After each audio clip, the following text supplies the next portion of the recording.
ଚୁଟି କଟା ପୁଅ ନାଇଁ ନାଇଁ ଏଇ ବିଷୟର ପଦ ପରା କହିଲା ଇଏ ଶଳା ଚୁଟି କଟା ପୁଅ ଶଳା କିଏ କୃଷ୍ଣଙ୍କର ତା ଚୁଟି କି କାଟିଥିଲେ କିଏ ତାଙ୍କ ପୁଅ କିଏ କନ୍ଦମୂଳ ନା ବାଇଗଣ କନ୍ଦର୍ପ କହିଲା ଶଳା ଚୁଟି କଟା ପୁଅ କହିଲା ସଖୀ ମତେ ମାଇଲା ଲୋ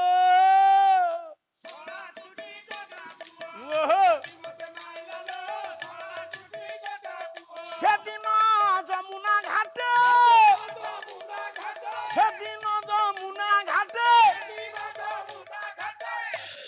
সে খালি জানিছি তাকু করি আসে মতে ବି କରି আসে